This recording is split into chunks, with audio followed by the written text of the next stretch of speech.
Good evening, Bucknutters. Welcome to Bucknuts Postgame Live. What we learned live. We used to call it Bucknuts Postgame Live. Welcome to What We Learned Live following Ohio State's 23-3 win at Indiana. Defense looked great. Offense left a lot to be desired. We're going to get into it. Getting started a little early here. I know I put it on YouTube. It'd be 7:15, so we're getting started a little bit early. Thank you, everybody, for who is joining me. We're going to hear from Patrick Murphy and Steve Hellwagon live from Memorial Stadium in Bloomington right after post-game press conference. So 23-3. I'm curious to get what you guys think. You win a Big Ten game on the road, you're going to take that. You win by 20, you're going to take that. I get that. But Buckeyes were favored by 30 and a half by kickoff. It's a dogfight there late in the first half, 7-3 late in the first half, 10-3 at halftime. Buckeyes pulled away a little bit. Win 23-3. So I'm impressed with this defense. I'll start with the good. We learned this defense. Now, Indiana is very limited, but this looks like a silver bullet defense. Defensively, like we said coming in, like, will we know everything about this team after the Indiana game? No, but we'll have like a feel. The defense, you get a good feel for this defense. They're flying around. They're deep. They played really well. Again, against a limited Indiana offense, but still, this defense played very, very well. But then the offense left a lot to be desired. And they still, I think, have questions at the quarterback position. I'm surprised there wasn't more rotating early. I kind of get it because I'm sure Ryan Day didn't want to completely kill Kyle McCord's confidence. I'm sure he expected this. He maybe would have the game a little bit more in hand and he could, rotate the quarterbacks a little more. So to an extent, I get it. But he is paid the big bucks for a reason. So he will have to make that decision before long. I'm going to get to some of your – by the way, Chip, before I get to some of your questions and comments, start firing away right now if you'd like to. Chip Trayanum looks great. And I don't know if people are going to ask if Travion Henderson has an injury. I don't think so. I don't know. They probably just wanted to make sure he got 12 carries. Maybe he got dinged. I don't know. We're going to find out. But I just think Chip looks great. We knew they were going to use him in that H-back role, that Mitch Rossi role, and as a running back. Well, as a running back, he looks really good. Dare I say he has a little bit of Maurice Clarett in his game. Chip Trayanum, a little bit. I'm not saying he's Mo Clarett. Clarett came in as a true freshman and just, set the world on fire. But Chip Trayanum is a fourth-year guy. I love the way he runs. He's fast. He's big. He's got good vision. I love it. So I just want to get the temperature of you guys. Like, are you guys feeling good? Are you like, oh man, yeah, I'm a little worried now? Like, where are you guys at on this? Like, start firing away with questions or comments. It's interesting. I'm just glad Buckeye football's here. Started off with a win. So really curious what you guys think here.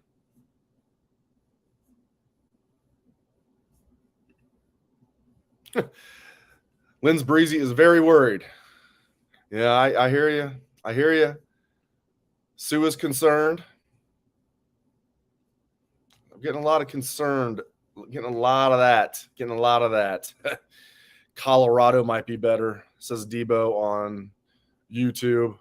Man, I'll tell you what, I was very, very pleasantly surprised by Colorado today. I was even texting some of my friends, like 69 new scholarship players, like that can't work, right? Not that TCU's a world beater, but they were the defending or the national runner-up last year. I know they have like 3 starters back on offense, but it was at TCU. TCU's favored by 21, and Coach Prime goes in there and gets it done. Kudos to him. No, Ohio State would whoop Colorado. It's the first game. We've seen like weird stuff happen early in the season. Including national championship seasons. Listen, but I'm not going to spin doctor this. Like, I was sitting there pissed off too. For those of you who are like, well, don't like sugarcoat it. Like, I'm not going to. Like, 'cause I was sitting there like, come on. I wanted to see, as I told you guys, I wanted to see them come out and impose their will. I think they did defensively, but they did not offensively. So was it a disaster? No. Was it exactly what we wanted? No. It was somewhere in between. And that's okay. It's the first game. If this is a pattern, if they're like kind of like winning, but like not looking impressive against teams like Indiana over and over again, not good. If this is like a one-off, fine. Because Indiana, they look decent defensively, playing at home, nothing to lose. They couldn't do anything offensively. A lot of that's because of Ohio State's defense, and a lot of that's because Indiana's offense is terrible. But I need to see more out of this offense from Ohio State. So it's like equal parts, encouraged by the defense. This looks like a silver bullet defense, and disappointed overall in the offensive performance. There were some very good signs. We talked about Chip Trayanum already. Obviously, Cade Stover. This dude is an animal. He was very good last year. That was his first year playing tight end full time, and he looks even better this year. All right, let's get into some of it. YouTube. Got a commenter saying Brown was done dirty. We'll see. It's still just the first game. We've got to get deeper. I hear you, though. A lot of you guys were saying we need Devin Alexander on YouTube. We need Devin. I get you guys. And I do think if you gave him truth serum, Ryan Day would say he's leaning that way. We'll see what happens. Yeah, McCord did throw an interception and then almost threw two more. Gary Danielson with the unfortunate call of the night when he was like at the end of the first half, McCord almost threw that interception to like triple coverage. And Gary Danielson is like, even they're showing the replay. It wasn't like he was just saying it live. He's like, oh, that was a great throw by McCord. Yeah, that was a great throw by McCord. Other than the fact he threw in a triple coverage and it was almost intercepted and it was a terrible read and he had Xavier Johnson wide open. Other than all of that, it was a great throw. Gary Danielson used to be a good color announcer, by the way. He did. They were doing all that stuff. They were like looking back to the 90s, like hearkening back. That's when Gary Danielson was good, like 30 years ago. Great throw by Kyle McCord. Yeah, great throw if you're an Indiana fan. Jeez. People calling for Kindholtz. Listen, I'm sure. Okay. I was gonna say I don't have my reading glasses on right now. Now I see the laughing face there, the laughing emoji. Yeah, I'm waiting for the we need Jebbia out there. Listen, it's the first, as many of you are saying, it's the first game. They won this game 23-3. They're going to be more than fine, in my opinion. I'm just disappointed in the offense. I'm disappointed in the offensive line. We learned that Josh Simmons is a work in progress. We're going to talk about what we learned about this team. Like, we learned that we talked all offseason. The offensive line is the biggest concern on this team, and we saw that happen tonight. And Indiana, I think, is a decent defense, okay? I think they're a decent defense, but they're not – I mean, they're going to be, what, like the 8th best defense, 9th best defense Ohio State faces in the regular season? So, I mean, you can only go as far as saying, well, you got to give Indiana's defense credit. Yeah, you got to give them some credit, but you also have to say not good out of Ohio State's offense. Not good, especially in short yardage situations when Ohio State basically is saying, we're going to run the ball. We know we're going to run the ball. Can you stop us? And Indiana was like, yeah, we're going to stop you. And you can't do that because, like, if you let Indiana do that, then what's going to happen when you play good teams? I mean, this is a Hoosier team with 25 transfers, including JUCO, but still, only Colorado, speaking of Colorado, had more for any Power 5 team. And I didn't see a lot of talent out there for Indiana. I mean, they do have a couple of dudes on defense. That middle, that 44, they had a couple dudes on defense. I like a couple of their dudes on defense for sure. I'll give those guys kudos. But overall, I mean, I think that was on Ohio State's offensive line not being good. Justin Fry's got all these kudos for being this and that. It's like, I need to see better than that. After everybody talking up Justin Fry, didn't see it today against his alma mater. Now, in 2014, I remember being there in the Ravens Stadium, JT Barrett's first start, thinking, man, that doesn't look like a national championship team. And they played Navy, and they won that game. Jeez. Darren Lee had to scoop and score. Otherwise, like, how's that game going to turn out? Then they lose to Virginia Tech at home the following week. The offensive line just looked awful. Virginia Tech broke out the Bear, which is a big part of that. Ohio State was not prepared for the Bear offense or the Bear defense.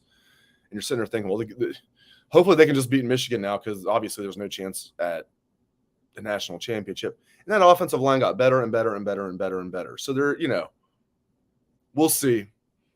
We'll see. I mean, we won't know next week. They're playing an FCS team, Youngstown State. We won't know 2 weeks from now against Western Kentucky. We'll know against Notre Dame. We'll know against Notre Dame. So I don't know, man. I'm not very happy with the offensive line. Not very happy with Kyle McCord. Not very happy with how Ryan Day divvied up the quarterback snaps. If it was, as you guys know, I'm hearing if it was even, okay, it's almost even, but Devin maybe was a little bit ahead, but it was so close. They gave Kyle the first start, which I'm fine with. I'm not fine with Devin barely playing, though. I didn't like that at all. And the one time he got in there, it was 3 and out. That third down play was atrocious. That wasn't his fault. It's called quarterback run, and there's something in his face before he gets the ball, and then you don't play him again until like 3 minutes left in the game. Be different if McCord was out there playing well, which he was not. He had that interception early. He should have had 2 more, and you still don't play Devin Brown. I mean, is it close or not? If it's really close, then play them both. I don't know. I'm not getting a good feel about that at all.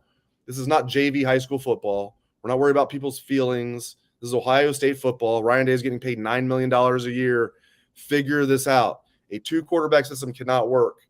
If it's Kyle McCord, great. Make him the starting quarterback then. Guys looking over their shoulder, that never works.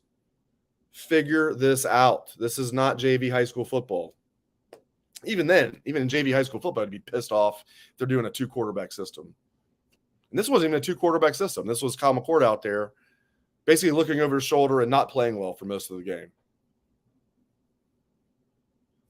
Told you guys I wanted to hear your comments. I just went off on a tangent there. Hey, there you go. You got my unfiltered response there. Unfiltered analysis. I wouldn't say it's abysmal. Greg on Facebook saying abysmal performance. I mean, I won't go abysmal. I thought Indiana's defense had a good plan. The guy that was here last year as the defensive analyst, he was the defensive coordinator at Duke. He was under Knowles at Duke. And then when Knowles left for Oklahoma State, he took over as the defensive coordinator at Duke for 4 years, came here as an analyst last year. Guerrieri is his name, Coach Guerrieri. And I thought he did a good job. So I guess hats off to him to an extent, but mostly I'm with you guys. There's no sugarcoating, as I've said. To an extent, you got to say hats off to Indiana's defense, but that's like 20% of it in my book. Ohio State has to be better because what's the goal here? Is the goal to go 10-2 and, get to, whatever's left of the Rose Bowl or whatever the hell we're talking about? No, the goal is to win the Big Ten championship and win the national championship. And what we saw tonight, does that look like a national championship team? No. But did it in 2014? No. 2002 it did. They came out there in Texas Tech, and it was like, not that Texas Tech was a world beater. We got that feeling in 2002. It was like, damn, what is going on here? This team looks like they got some juice to them. A 2002 team with Maurice Clarett coming out there and just spanking Texas Tech in the season opener. Cliff Kingsbury at quarterback for the Red Raiders. Mike Leach, head coach, the late Mike Leach. And the Buckeyes came out there and just smoked them. A lot of times you can get a feel from that first game, and I don't get a great feel from this first game. But again, I keep saying this because last time they won a national title, I didn't get a good feel at all early in the season. Certainly not that second game when they lost to Virginia Tech. So we'll see. I mean, obviously this is chapter 1 of a very long book, and but we won't know till Notre Dame. Defense gets an A. Offense gets. We're going to give the offense, my peeps. I'm not going to give them an F. We're going to give the offense. What are we going to give the offense? I want to hear some shout-outs before I give my answer. This is my straw poll. I'll give the final answer, but I want to get my straw poll for my lieutenants. What are we going to give the offense? And do we agree that the defense gets an A? Are we going A-? Sue is going C-. That's exactly what I was thinking. We're seeing a C+, another C-. Another C. Oh, the C- are winning. We got a D+. D+. That's going to remind a lot of you of like when you guys were in high school, seeing that D+. I'm kidding. I'm sure all of you were just magna cum laude. Yeah, I mean, we're seeing a lot of D+, C-, C at best. Yeah, so for the offense, D+. Okay, well, I mean, the votes are in. I'll stick with C-, but if you poll our peeps here, it's more like a D because we have our share of Fs, have our share of Ds, and we have our share of Cs. No Bs, going incomplete. Reno's being nice, saying incomplete. So offense, everybody's going like C, D, or F. I'll go C minus. Feel like I'm being a little nice there. But I've got Dr. Sue on my side. She said C minus as well, and she doesn't pull any punches. So, yeah, I mean, who knows? If we look back on this, and Indiana's a 6-6 team, which I don't think they will be. Keep in mind, Indiana's over/under for wins is 3.5 this year. 3.5. So if they go 4-8, you win that bet if you take the over. Okay. So if we look back on this, and Indiana's a 6-6 team with a good defense, we'll be like, okay, well, see, Indiana was a really good defense this year. We just didn't know that. If we look back on this, and Indiana is 3-9, which is about what they're expected to be, and they're not a good defense, we're going to be like, what was going on in that opener? I don't know. Hey, life is good when you win by 20 on the road in a conference game, and you're not satisfied. Geez, we got a lot of people calling Ryan Day John Cooper. We got Joe on Facebook calling, saying Ryan Cooper. You can't get there. I can't get there with that. No way. I mean, I lived through the Cooper era. I know a lot of you did too. I mean, it was really, really bad. Like really bad. Really. I mean, he didn't even make a bowl his first year. Now, Ryan took over a little different, taking over the program that Ryan took over, that Coop took over. I get that 100%. But still, can't get there because Cooper wasn't just bad against Michigan. He also was 3-8 in bowl games, lost to Air Force in a bowl game, couldn't recruit quarterbacks to save his life. I mean, toward the end of his tenure, he got some good ones with Bobby Hoying, who would have came here no matter what. Joe Germain was a really good get. But, I mean, man, Cooper could not recruit quarterbacks. Ryan Day's coming here and like boom, boom, boom, boom. Without Ryan Day, Justin Fields doesn't come here. Without Ryan Day, C.J. Stroud doesn't come here. So, no, Ryan Day, better than John Cooper. But the fact that we're even having that discussion is a problem. The fact that we're not like, is Ryan Day better than Jim Tressel and Urban? Or is Ryan Day on John Cooper's level? See, that in itself is a problem, that we're even having that discussion. But Ryan Day is better than John Cooper. I have no doubt about it. No doubt about it.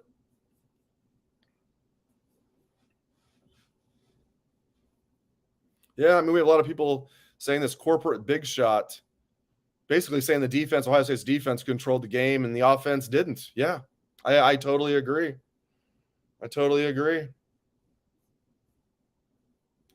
Some people are just like, hey, we won. What's the problem?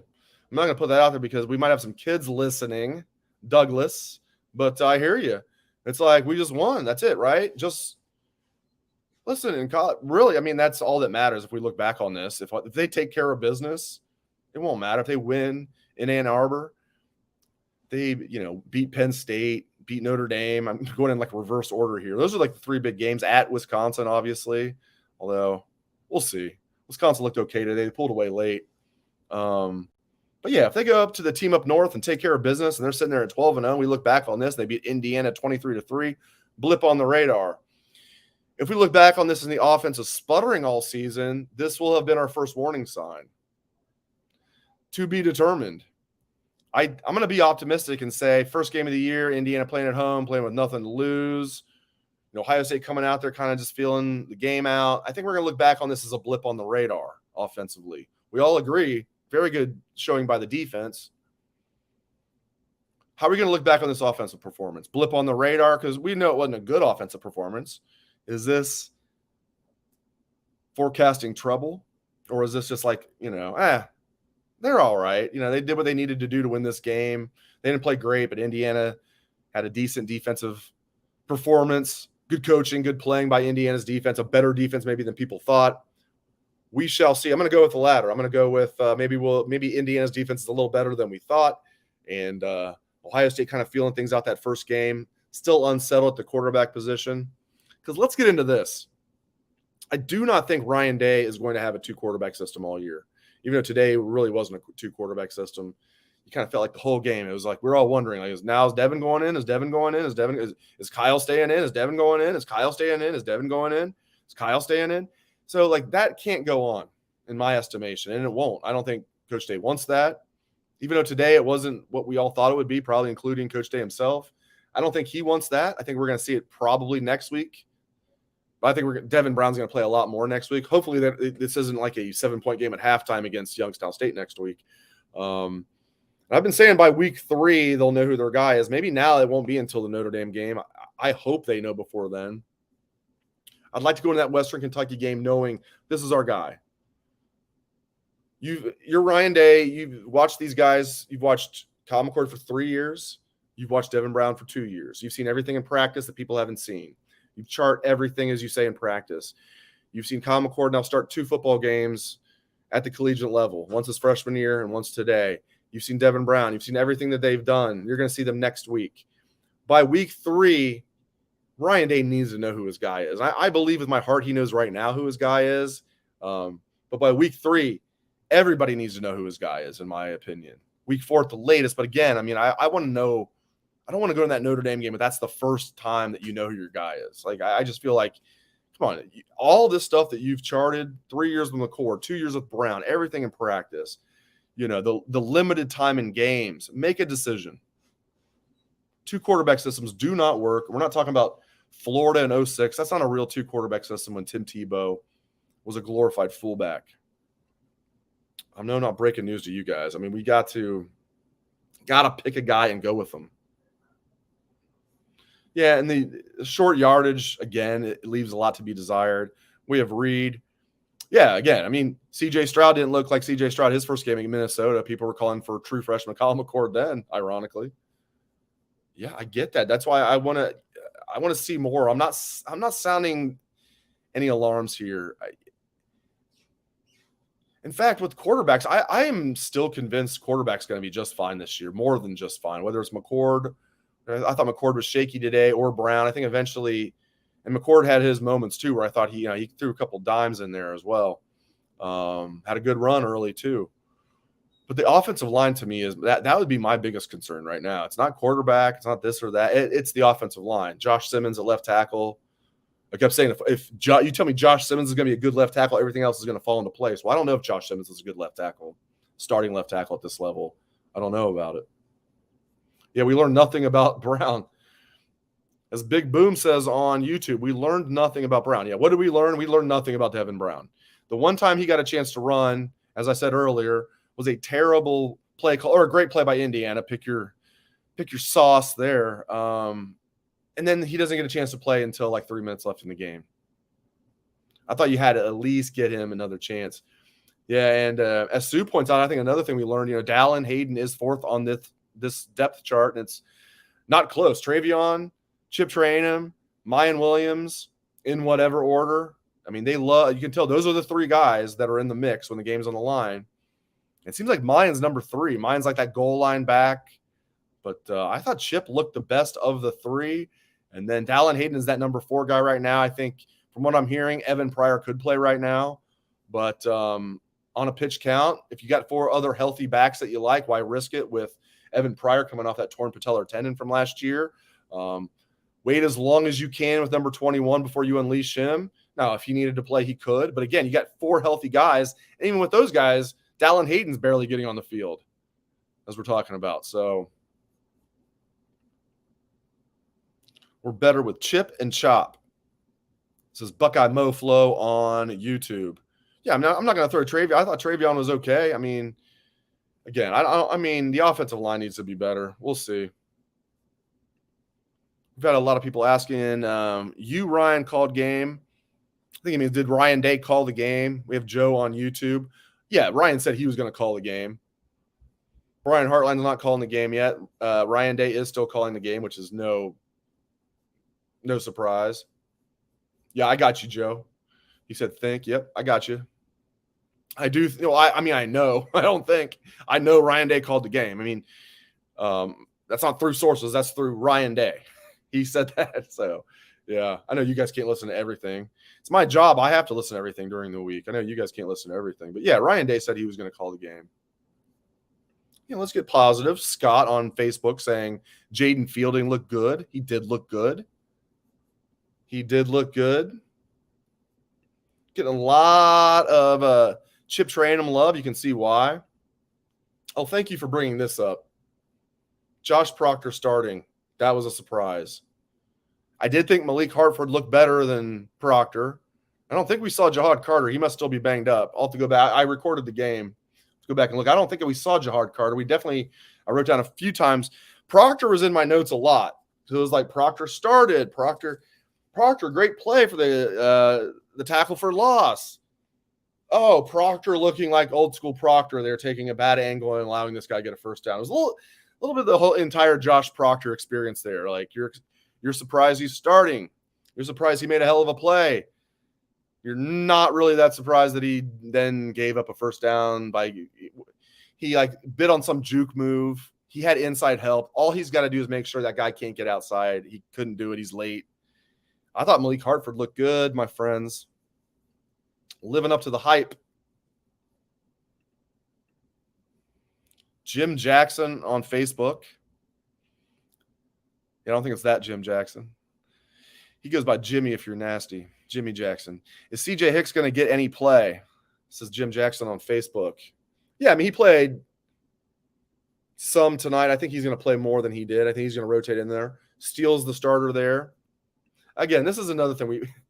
They talk about how much they're going to rotate and they're going to do this and that and this and that and this and that. And, when it comes down to it, we saw 4 receivers play, right? I mean, at least we saw Carnell Tate in. Carnell Tate's in the rotation, but it's 4 guys. At least it's not just 3. And then at linebacker, they really didn't rotate. They said they were going to rotate. But we saw CJ Hicks in there a little bit. I'm glad that Sonny Styles is in there like all the time. I thought he played well, didn't do anything great. His defense was solid, though. I like these safeties with Lathan Ransom and Sonny Styles. And maybe Malik Hartford will be the guy. I don't know. I thought Jahad Carter would be. I'm not – frankly, I'll be disappointed in Malik Hartford, but not really in Malik Hartford. I'll be disappointed in Jahad Carter if Josh Proctor is the starter, if Jahad Carter is healthy. They didn't bring Jahad Carter in here to be a backup safety, and he was good at Syracuse. So I imagine he's just banged up. But Josh Proctor has been a disappointment, and he's one of those guys that will make a great play, but then will give up a really bad play on third down. So. Now, maybe did the light turn on for Proctor as a 6th-year senior? Maybe, but hard for me to get there. Yeah, Hartford is a dude. We got a lot of people talking about Hartford and Cade Stover. I agree, Cade Stover, great game. Best Ohio State tight end in many years, and I don't say that lightly. Let's go back and look at it. There's been a lot of Ohio State tight ends drafted recently. Jeremy Ruckert was a 3rd-round pick. Luke Farrell was a 5th-round pick. Hireman was a 3rd-round pick. Van Nett was a 3rd-round pick. All those guys. I mean, good careers at Ohio State, drafted either in the 3rd round for 3 of them or the 5th round for Farrell. All of them very good careers. Stover, to me, is clearly the best of that quintet. He's just, and he still feels like he's kind of raw as a tight end. He was Mr. Football his senior year in high school, beating out Mayan Williams, by the way. Cover was a senior. Mayan Williams was a junior. Mayan Williams was a runner-up as a junior at Winton Woods, and Cade Stover won it. And he was like a quarterback, running back, like strong safety. Those strong safeties in high school, they're not really strong safeties. They're basically just middle linebackers. Basically whatever Sonny Styles is doing right now. Like rover backs, they're just going to move wherever they want and just destroy the game. That was Cade Stover in high school. That's why he was Mr. Football, playing at a small school there in Lexington. And I love him. I absolutely love him. And it wasn't because of a lack of toughness, as we all know, or a lack of strength or anything or size, but he wasn't a precision blocker last year. He actually at times struggled blocking last year. Again, not because he's not tough enough. Usually that's, if you're not a good blocker, it's because you're not tough enough or you're not strong enough. It was technique. And we forget that was his first year playing tight end, really, full year. Now in his 2nd year, this guy, to me, is one of the best tight ends in the nation, clearly. So glad he came back. He could have left and would have been drafted like some of these guys we talked about. Listen, he's not. I'm not saying he's going to be a 1st-round pick or anything. He's not, but I think he'll be a 2nd-day pick. And I love the fact that he's back. Tommy looked great again. So there are some positives to take away from this game for sure. I think James Laurinaitis has had a good impact on this defense. Jim Knowles in his 2nd year, and you see these 3rd-year guys stepping up. I thought Tuma Lalau looked good. Jack Sawyer, what do you guys think about Jack Sawyer? I'm still kind of like,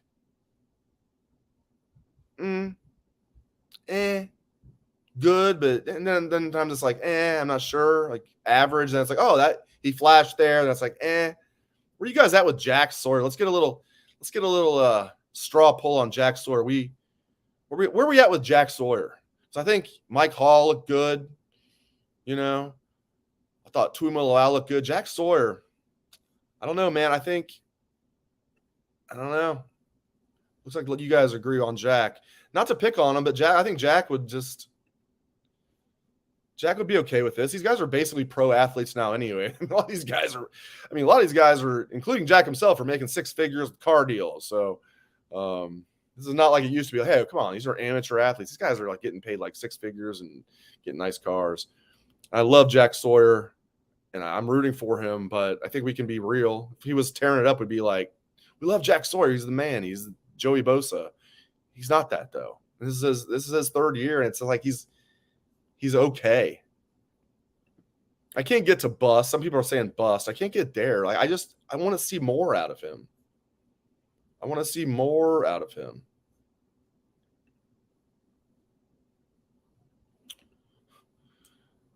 If Walter calling Sawyer a 3-star. I mean, he did. I mean, he played like a 3-star today.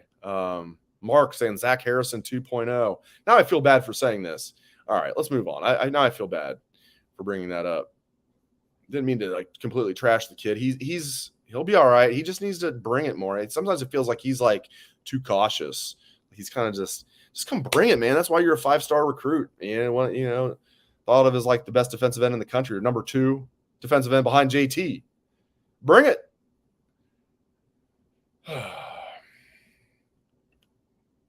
Corey saying Sawyer will be an undrafted free agent. Well, if he leaves after his junior year, he might be. Hopefully he's smart enough to stay for his senior year and not leave early. I think he'll get drafted. He's still very good athlete. He's still a physical specimen. He's a good young man. He's not a guy you got to worry about, which that goes a long way with NFL teams. If you know a kid's not a knucklehead, he'll get drafted. I mean, and saying that he might be the next, whoever said he's the next Zach Harrison, I mean, maybe that's not even a huge like rip on the kid. Zach Harrison, 3rd-round pick, making a nice living right now. A lot of you are saying Jack Sawyer won't even play in the NFL. If he's a second-day pick, I mean, maybe that's good for Jack Sawyer. Are we sold on Knowles, asks Eddie. We can't get there yet. I mean, I'm very encouraged. I was encouraged coming into this game, everything I've seen, everything I've heard, and just analyzing this roster, knowing it's the year 2 of the Knowles era. I've been very bullish on this defense, but can we sit here and say we're sold on Knowles and the defense is fixed? I don't think we can get there yet. I think we have to stick with what we've said, that we won't really know until Notre Dame. And you could argue we won't really know till the end of the season. That's when we'll really know. But we'll know Notre Dame with Sam Hartman being as good as he is, that being on the road. We'll know. And then we'll have the other 3 games to look at. They dominated Indiana. Indiana's very limited offensively, but they dominated them. We've seen that in the past where a team's limited offensively and they still got some chunk plays and were able to put up like 17 or 21 points. Not the case today. Can they dominate next week? They should. Will they? Let's say they do. And then we'll know by Notre Dame. We'll basically know by Notre Dame, but I can't get there yet saying we're sold on Knowles and the defense is fixed, but I feel good about it. I mean, Indiana's offense is horrible. Absolutely horrible. Oh, Patrick Murphy's in the house. Patrick Murphy, how are you doing, my friend? I'm good. Sorry, I was having issues getting into this, but we got it. I didn't even realize you were having issues. No, the link wasn't working, but it worked eventually. We're good. We're here. Oh, there you go. So, all right. We'll get into specifics. Your overall view of this game, Ohio State was favored by 30. They win by 20. Close game at halftime, 10-3 Buckeyes, 7-3 late in the second quarter. Your overall view of this game, Mr. Patrick Murphy. Yeah, I mean, I think in an ideal world, and Ryan Day just said this, like from an offensive perspective, he wants to run the ball for 250 yards, pass for 300 yards, and score 50 points. And they didn't do that, right? But it is the first game of the season, and like I know people don't want to hear that, but if you go back and look at the recent first games of the season, they haven't all gone swimmingly, right? I mean, you think the last 2 years they were trailing at halftime, so they were better than that this year. Now, one of those was against Notre Dame, which was a good team. The other one was Minnesota on the road, so a similar situation to this. You also had some new offensive linemen and a new quarterback in that game. It's not how I expected it to go. I thought the first half was a little bit how I expected to go. I thought they would eventually just kind of start rolling and put up some points. We thought, we were talking in the press box. I think like third quarter, we thought they might get a touchdown or two more than they did, and then just kind of pull away. Didn't turn out that way, obviously. I think it was clunky is kind of the way I would describe it. But I think given what you have on offense, and that's obviously the way you score points mostly, I think clunky was probably to be expected. I just think we thought that maybe they would get out of the clunkiness a little bit quicker. And credit to Indiana. And Ryan Day brought this up, and we were talking about it in the press box. Look, they do some weird things. Think about in 2020, now obviously a strange year, and that was a good Indiana team, but the blitzes that they brought on Justin Fields really made a guy who the year before was a Heisman Trophy candidate pretty uncomfortable. And they did some of that today. Tom Allen, Ryan Day said, did some stuff they didn't see. And credit the defense. They did not practice for this option look. We just talked to Denzel Burke, and he said that was not something they saw in film. So they adjusted to handle that, I think, pretty well. And, so all in all, I would say clunky offensively, optimistic defensively. What did you make of the quarterback situation? I certainly expected Devin Brown to play more. And I didn't frankly like the fact that when they gave him an opportunity, they went 3 and out, and it was no fault of his own. That third down play, he had no chance. It was a called quarterback run. He had a guy in his face before he even could take a step. And then he doesn't get a chance to play until mop-up duty. I didn't like that. Your thoughts? No, I thought we would see him more. I was really curious just about how they would handle this because we didn't have any sort of info from Ryan Day. And I think from what Ryan Day said, it sounded like he wanted to get him in maybe on the third drive and then again maybe the sixth drive. But he felt like the offense needed to kind of stay in the same gear that it was, or get into a better gear with the group that was out there, which was Kyle McCord. To me, it's a sign that Kyle McCord is more of the guy, at least right now, we'll see how he plays, than maybe Ryan Day let on. If this really is still kind of an open competition and Kyle had just sort of pulled away just enough to be the starter this week, then I think you would have seen more of Devin Brown. Obviously, if they go down and score touchdowns on those first 2 drives, I think you're very comfortable putting Devin in there in that situation, but that didn't happen. I too didn't like. First of all, I don't think this team should call quarterback runs. It just hasn't worked out effectively the last couple of years. And I know CJ wasn't the best at it. Kyle looked uncomfortable on the one that they called on the goal line. I'd have to go back and look at that. In the end zone. That was actually a good call. Kyle just read that horribly. Yeah, he should have walked in the end zone. He should have just waltzed in the end zone. Yeah, and I think Kyle, you saw some of his athleticism in terms of moving in the pocket. The play where he hit Chip Trainum, it was right over here that he evaded kind of a defender. So he has athleticism, but it's not natural for him to run the ball. And I think that was apparent on that play. And then obviously the play that you're talking about with Devin, it seems weird. They need to come up with some kind of answer here in terms of what they're going to do with the quarterback. And I was talking to somebody right at the end of the game on the sideline, and I said, "What is this game? Kind of feels like a Tressel game to me." And he said, "Kind of feels like 2015." And we know what happened in 2015 when they're quarterback back and forth and whatnot. So I don't think it can. They can't let it get to that point, I guess is what I'm saying. I was a little surprised with how they handled it today, but I also think. You saw that they trust Kyle McCord a bit more probably than they trust Devin Brown at this point. I'm going to show my age, but early on, it was reminding me of the early Cooper years. Sure. You can't just say the Cooper years because there were some it usually didn't end well. There were some good teams between 93 and 98. Early Cooper years, not quite. That's what that reminded me of. I was like, holy shit. This reminded me of the Steve Tovar years. Steve Tovar was the best player on the team. That's nothing against Steve Tovar. Steve Tovar was awesome. Yeah, I'm showing my age. Not that I don't already show it, but that's what that reminded me of. At least they got it together, to an extent, because 10-3 at halftime, a little embarrassing in my opinion. 23-3, not embarrassing. Not what I wanted to see. Certainly not embarrassing. A lot to work on. I was impressed with the defense, but the offense, man, they've got to get this figured out. Running back wise, Is Chip Trayanum the best running back on this team? He was today. We just got done talking with Travion Henderson, and he said, "Look, they want to do whatever's best for the team. Obviously, they came into this game planning to play 4 guys. They really only did 3. Dallin didn't get in until really late there. But Ryan Day made it clear, even in the post-game press conference, that Travion Henderson's the starter, and he's going to be the guy.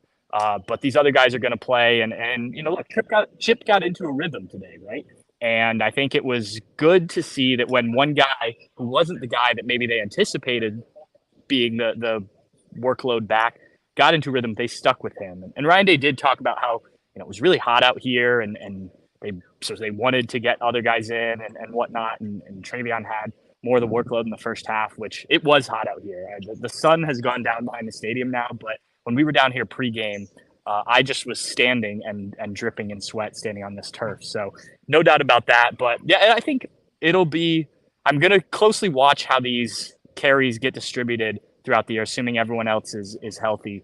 But look, Chip looked really good, and I don't think we saw him very much. We didn't see him very much last year at running back. When we did, there were flashes, but I thought today was really impressive. Jack Sawyer, I took a straw poll from the peeps. Peeps are not that high on the Jack Sawyer. Got a lot of D's. It really averaged a D grade. I asked for a grade. We had a lot of C minuses. 1 C plus was the highest we had. We had some F's. We had a lot of D's. Jack Sawyer, 5-star recruit, 3rd year. What's going on with Jack Sawyer in your estimation? I don't know. It's week 1. He's back at defensive end. Look, I think it's important not to overreact to everything in this game. They got out of here with a win. Did Jack Sawyer play a great game? No. But, I think it's one game. Now, if we go the next few weeks and he's still not making much of an impact and you're seeing Caden Curry and Kenyatta Jackson rotate in and play more, then I think there's some serious discussion there that maybe something is just not right. But, I'm not ready to throw any single guy right now under the bus after one game here. It definitely could have been better. No doubt about that from Jack Sawyer. There were guys on the defense in general, I think, that could have. I think they picked on Davison Igbinosun a little bit in the second half. And he did have some nice plays, don't get me wrong. But, yeah, I'm not – again, individual guys, I think it's a little too early to start making sweeping judgments on guys right now. People have bad games every once in a while. That being said, let's make sweeping judgments on another defensive end. Caden Curry looked really good. He did. Kenyatta Jackson wasn't playing as much earlier as I thought he would. Then he got in there a decent amount. But I thought Caden Curry looked really good. Yeah, absolutely. And look, it's carried over what we've seen this offseason. He was good in the spring. He came in those 2 practices we got to see in fall camp. I was really impressed with him. This is a guy who really didn't play much last year, right, as a freshman. So we're kind of seeing it for the first time. I like it. I like it a lot. Look, if Jack Sawyer continues to struggle, there are 2 guys behind him that certainly can make an impact. I liked that Rushman package we saw early with Caden Curry as on the interior. He obviously made a play after that.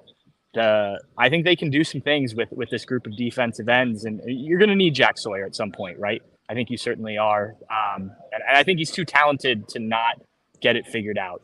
And you're working with Larry Johnson, who we know what he can do. So, but yeah, I think they've got a solid group here for sure. Thank you, Patrick Murphy. We're going to welcome in Steve Helwagen. Thank you for your time, Patrick, and your insights. All right. See you guys. Thanks, Patrick. Steven Hellwagen, how you doing, bud?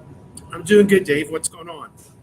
So just your overall thoughts. I mean, people are like all over the map here. You look at the defense, like great performance from the defense, offense. People are frustrated. Just, put it all in a big ball for me. Like, where are you at on this Ohio State team overall after one game?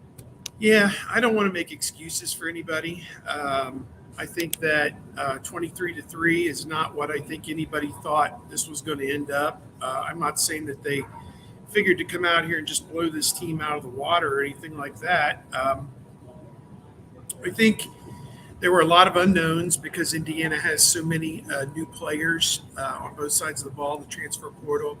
Matt Guerrieri was brought in to help as the defensive coordinator. So there were a lot of things, and Coach Day alluded to that after the game. Now, having said that, I come away with a lot of questions, like why do Marvin Harrison and Emeka Egbuka only have 5 combined catches in this game and 1 touch in the second half, and that was a carry by Emeka Egbuka on, I think, the first play of the second half. I mean, some things kind of defy explanation, I guess, and that would be probably the biggest thing is you have 2 of the top 5-10 players in the country, and they hardly touch the ball. And I found myself time and again, they got it 2nd and 1, and they got slammed, tried to run the ball and got slammed, and I'm like, no, it's 2nd and 1.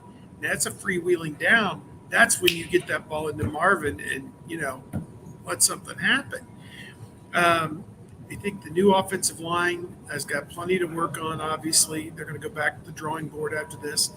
I don't want to make Indiana to be, out to be anything more than they are. They could win 6 games. They could win 3. I don't know. Their offense is good enough to win 2, maybe. I don't know. Maybe they'll beat Indiana State next week. I don't know. But they didn't seem to generate anything offensively, and I don't know that they will all season long. So I want to say that, this was a Big Ten game, certainly. And on the road, you take every one of those you can get. But it was far from pretty. But at the same time, they grinded it out. It was a hot day, just a tough day to be out playing. And, they came out the other side, had some good things happen in the second half, I thought, overall. But much room for improvement. The next 2 weeks are critical for this team to get better, I think, just to get better. I'm going to ask you about the quarterbacks. I'm going to ask you about the running backs and the offensive line. Those 3 things, and we'll get you out of here. So quarterback, I'll start with that. What'd you make of what we saw at quarterback? I thought we'd see a lot more out of Devin Brown. What did you make of what we saw out of the quarterbacks? I think Coach Day put it the way that I felt watching it unfold was he wanted to get Brown work. Picked a funny time to throw him in there after the pick by McCord, but then, saw 1 series of that, went back to McCord for basically the rest of the game until the last 2 minutes of the game. Brown finally got to go back in and threw 3 passes, and, McCord did fine. I think the offensive line, hurt him at times, got him off kilter.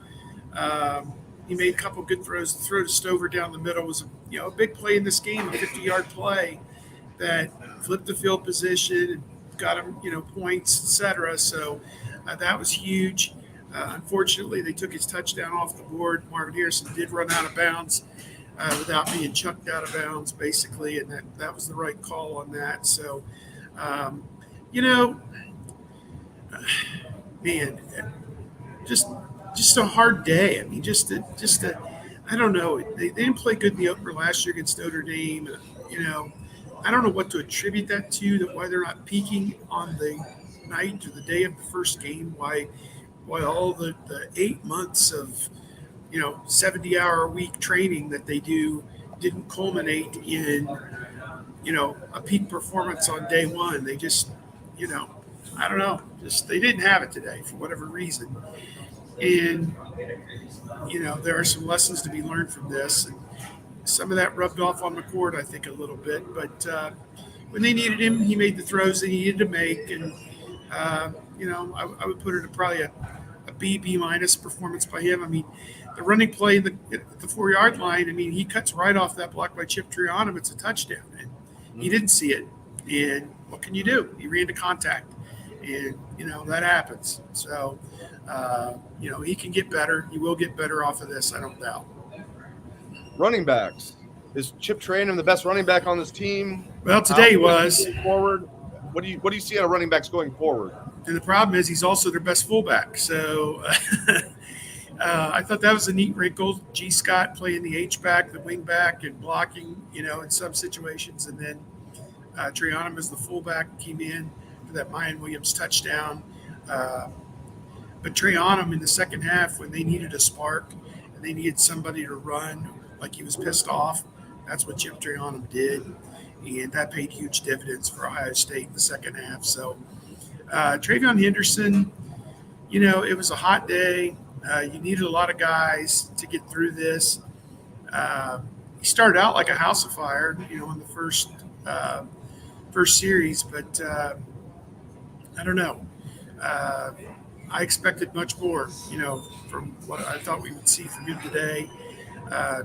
Ryan Williams, a couple short touchdown runs and, made the nice catch on fourth down. That was big.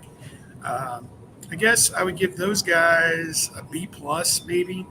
I don't think that the blocking was there for them in the short yardage situations like it needed to be.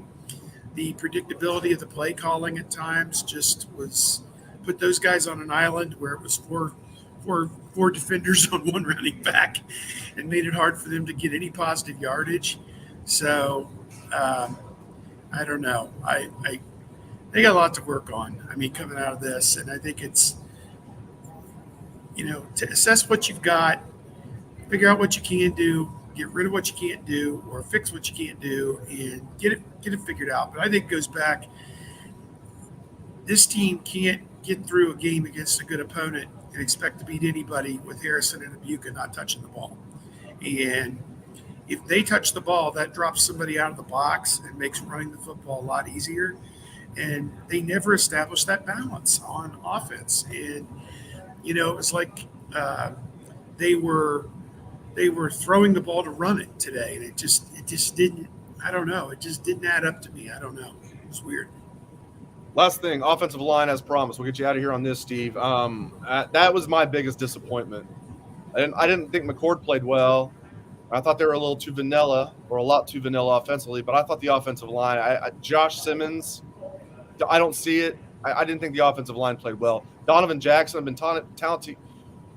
taunting him. I've been touting him as the best offensive lineman on this team. He was okay at best. What are your thoughts on this O-line? A lot of work to do. Let's consider this a starting point. And again, this is a little bit different than opening up with Toledo or Akron or, somebody like that, East Carolina. This was a conference game. Indiana, for, whatever they are as a football program, they've got 6'5", 300-pound linemen just like every other Big Ten team. So it's a rugged, physical game. And Ohio State didn't match up real well in that regard for a good part of this game. You had the benefit of the replay where we were sitting here in the press box. The TV coverage was nil. Everything was on like a minute and a half delay. It was just ridiculous. Like, you wanted to see the previous play, and the scoreboard would show everything from basically a level of about 10 feet off the ground. So you had no perspective to know who did what to who on any of the scoreboard replays. So I'm at a complete disadvantage sitting here talking to you about this game, because particularly the line play, because that's what you notice on the replay is, okay, Donovan Jackson hit his guy, Fryer turned his guy loose, just as an example. And so it was hard for me to gain that. I kept hearing there was a lot of pressure coming up the middle, that they were collapsing the pocket and collapsing the line on run plays with the guards, or perhaps just the center. I don't know, but you would know better about that than I did, just with the benefit of the replays. But got to do better. And the next 2 weeks, I'll have an opportunity to play, teams that shouldn't have those type players, and work on a few things and get ready for Notre Dame. That's the next big one. All right. Well, you get back to work, my friend. I appreciate you joining me. And thank you for your insight. Steve Hellwagen. Thank you, sir. Night, everybody. He is Steve Hellwagen. All right, friends, fire away with any questions you have for me. I know you guys have been asking questions throughout the show, and I appreciate that. Got a large audience here in our live broadcast. Appreciate you guys very much. Appreciate everyone listening to the replay. If you are on the live broadcast, fire away with some questions. We've talked about this, so I've asked my guests this. I'll answer it as well. Cliff Hartline. Any relation to Brian? Is Chip the best running back? He looks like it to me. Doesn't mean he will be, but right now he looks like the best to me. He just does. And I saw it in the spring. He looked great in the spring. He looked like the best running back today. Again, dare I say he's got some Maurice Clarett in his game. I'm not saying he's Maurice Clarett, but there was a couple of runs I was like, damn, that reminded me a little bit of Maurice Clarett. A little Northeast Ohio flavor for both those guys. Brendan on Facebook. Am I worried about the offensive line? Yes. That was the biggest concern all offseason, and it certainly was not quelled today. Is Indiana's defense better than maybe expected? Perhaps, but still, is that going to be like the 8th best defense they faced this year? Let's not act like they were facing and we don't need to exaggerate, right? We don't say 85 Bears. They weren't even facing it won't even be like the upper half of the best defenses they faced this year. Even if Indiana is markedly better than what we think, it'll still be 7th best maybe at the best. At the most. So, yeah, I am concerned about this offensive line. It was all of our biggest concern, I think, during the offseason, and they did nothing to quell that today.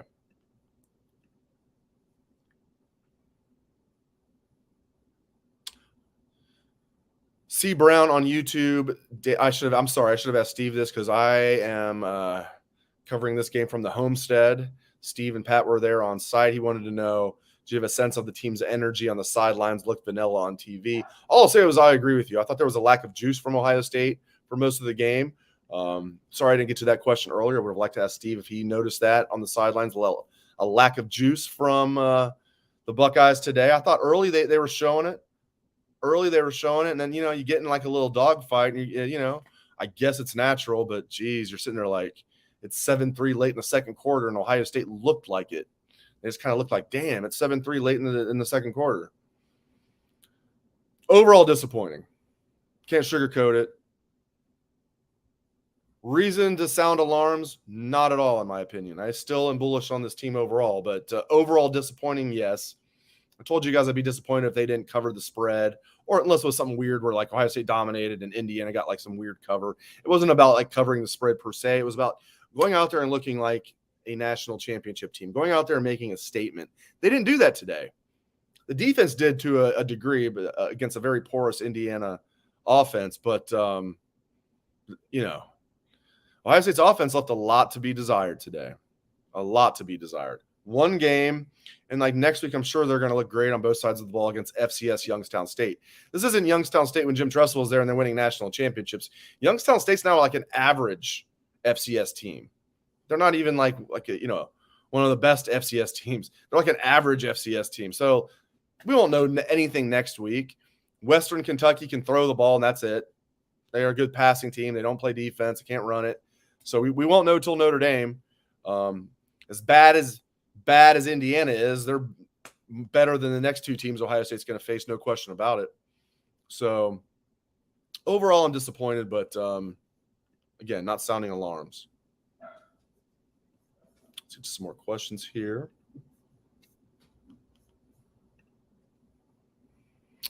Clever on YouTube. Was it bad offensively by design? Maybe Ryan's taking a page from Jim Tressel, opening the playbook for the big games.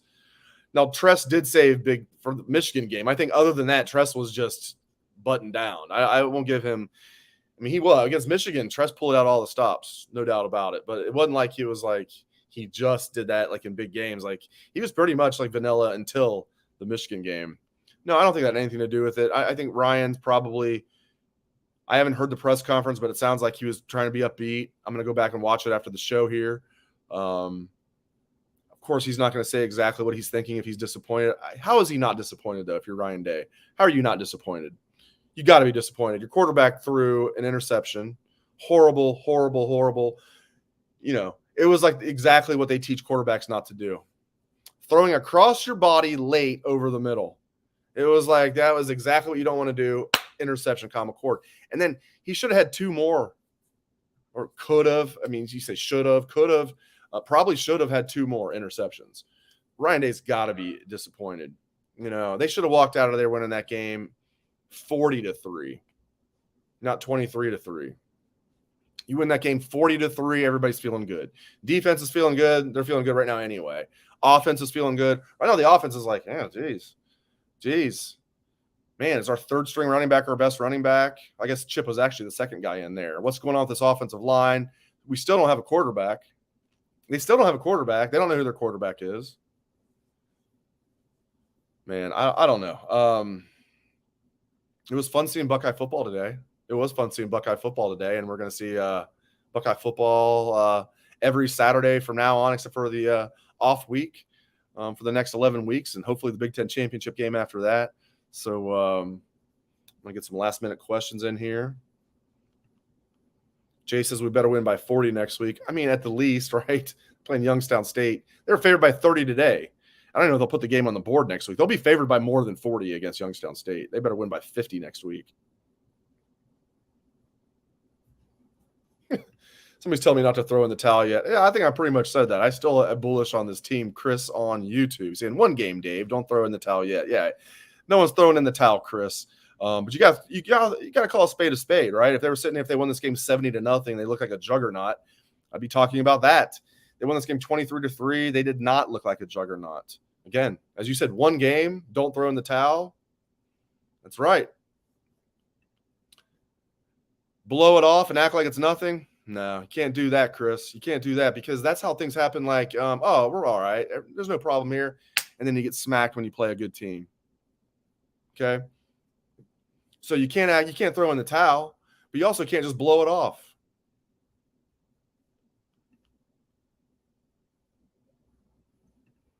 Matt saying this team is soft. I don't know if they're soft.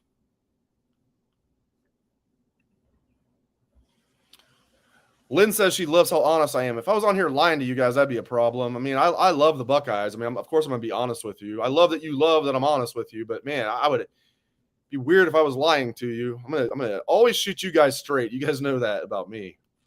If you're new, nice to meet you. I'm always going to shoot you straight about the Buckeyes. I followed them religiously since I was 6 years old. I mean, like seriously, I was 6 years old and I was into it. Marcus Merrick, Tim Spencer, Mike Tomczak, John Frank. I'm a lifer, okay? But I'm always going to shoot you straight. Always going to shoot you straight. Jeremiah on YouTube. It's not how you start, it's how you finish. That's exactly right. 2014 is the best example of that, is it not? Is it not? We've had some people ask, will media, this is from C. Brown on YouTube, will media be up front with Dre or be with Dre? Forgot about Dre. Will media be up front with Day or be cautious to not lose their media credentials? First of all, you're never going to lose your media credentials by asking a tough question. You're just not. I've heard people ask that. Are you guys afraid of losing your credentials? Like, no. I've asked plenty of tough questions over my career, as anybody who's followed me knows, including this year. Coach Dave was a little irritated. I kept asking about quarterback, as you guys know, this past week. Yes, Dave. That's all I got to say. No one's ever going to lose their credentials for asking a tough question. The only way is you're going to lose your credentials if you do shady stuff, like a certain Ohio State site did. I've covered this team now this is my 22nd year on the beat.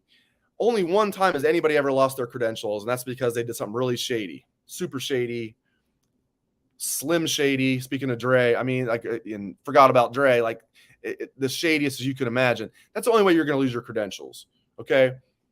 I think Doug Lamarice asks tough questions. He's never going to lose his credentials. You need to be fair, but you never have to worry about losing your credentials from asking tough questions. Never. Yes. As Sue says, tough questions are what the media is supposed to do. That's exactly right. And I think that Coach Day respects that. He's really good to us. There's been times when people have asked questions. I'm like, oh, geez, is he going to and he's never, ever, ever bullies anybody or talks down to reporters. Even what I thought was funny, last week, people were like, do you think he was a little rude to you? I was like, no, I thought that was funny as heck. That was funny. Ryan Day's a good man. I'd be rooting for him regardless. He's Ohio State's head coach, but I'm really rooting for him because he's a good man. He's been so close. Yeah, you guys getting out of Bloomington. I've been there. Trust me. Listen, the thing about getting out of Bloomington, I always say either leave early or just post tailgate. Because if you try and leave, you're talking about country roads, and they're not ready for it. It happens once every 2 years where they have that situation. It is tough getting out of Bloomington. So, Yeah, Godspeed, those of you who are listening to the show right now, trying to get out of Bloomington. But yeah, I mean, again, I mean, like Ohio State won by 20. Still love this team. I've analyzed this roster all off season. It's an excellent roster. Today was a little disappointing, especially offensively. Overall, okay. Again, I agree. I think offensively, maybe Sue and I were grading it a little too optimistically. C- offensively. A lot of you say D offensively. I can probably get there. But I thought the defense was an A. A- at the very worst, because Indiana is terrible offensively. I'm going to give the defense an A, though, because, Indiana's terrible offensively, we think. Maybe they'll end up being better than we think. Probably not. That's a pretty freaking bad offense. But I'm going to give the defense an A. I'll give the offense a C-, and we'll go from there. Special teams, Didn't like a few of those returns. I liked what I saw to Jaden Fielding. That's good. That's good to have a kicker you can count on. He looked good as a kickoff guy last year. Still looks good as a kickoff guy and made all 3 of his field goals, made his extra points. I like Jaden Fielding. All right, any last questions, my friends?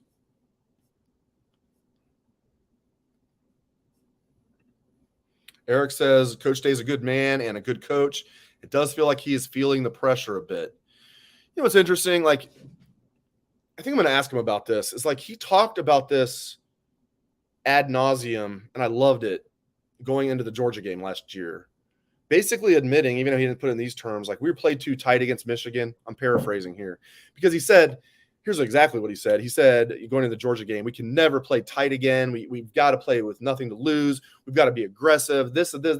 So basically saying we did play too tight against Michigan. We didn't play with nothing to lose against Michigan. We're going to against Georgia. That's exactly what they did. They took the fight to Georgia, in Atlanta, and were the better team that night, even though they didn't win.